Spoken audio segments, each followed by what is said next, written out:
What happens when the people making the biggest decisions in the world believe their certainty is sacred and no longer ask what it might cost if they're wrong?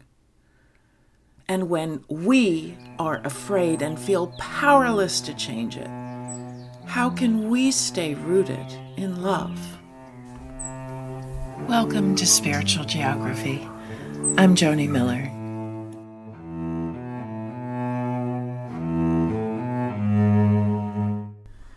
A few weeks ago, I talked about the beauty of being wrong and what opens up when we leave room for the possibility that we don't see the whole picture.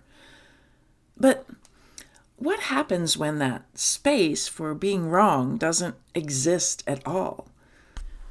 I've been watching decisions that impact the lives of millions of people being made with a certainty that doesn't seem to allow for the possibility of being wrong. And decisions even encased in the language of righteousness, of divine purpose, even a prayer for victory in what was described as a holy war, which for me is a contradiction of terms. And I keep coming back to the same question.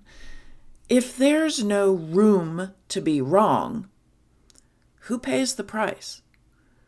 And I think this is what's been unsettling me.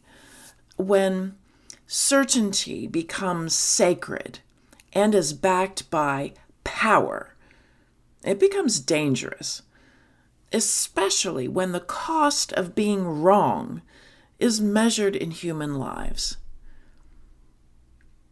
In those moments, humility isn't a virtue, it's a responsibility.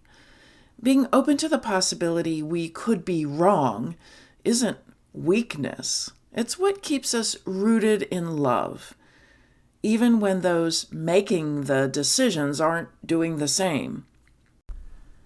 When certainty is sanctified, that belief is no longer something we just hold. It becomes something we protect, often at all costs. And it's not something we question because questioning it can feel like a kind of betrayal. A betrayal of our most sincerely held religious beliefs, even a betrayal of God. And once something reaches that level, it doesn't have to answer to anything else, not even to the harm it may cause.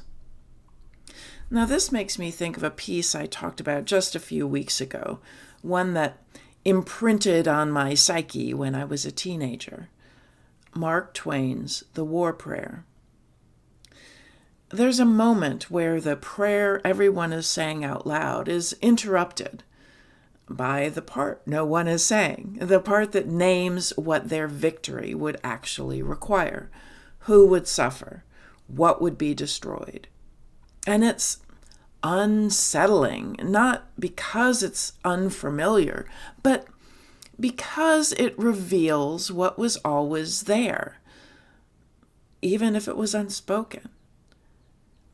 This isn't only about leaders or moments like the one we're in now. That same instinct exists in all of us to believe we're right and to make something so important that we stop questioning it altogether. I've done that. I suspect we all have. And when I feel that tightening in my body, the pull toward certainty or fear or helplessness, I find myself returning to something much simpler, a prayer I use when I don't know what else to say. Not to fix anything or to try to control what happens next, but to stay grounded in who I want to be within this chaos and uncertainty. It's the Ho'oponopono prayer, repeating 4 phrases over and over. I'm sorry. Please forgive me. Thank you. I love you. I'm sorry. Please forgive me. Thank you. I love you.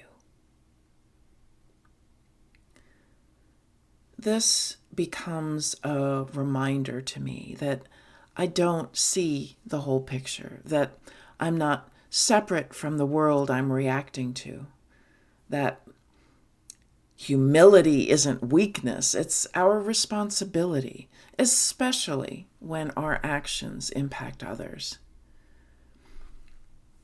We aren't the ones making these consequential decisions, and we don't have much control over what happens next. But we are not powerless.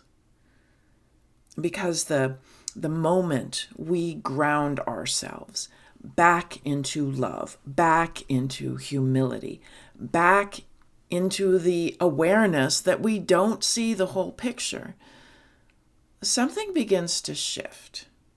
We can see more clearly, not necessarily everything, but we can see enough to notice where we might be closing off, enough to question what we're tempted to make sacred, enough to stay open to the possibility that we might be wrong. And sometimes enough to see a next step.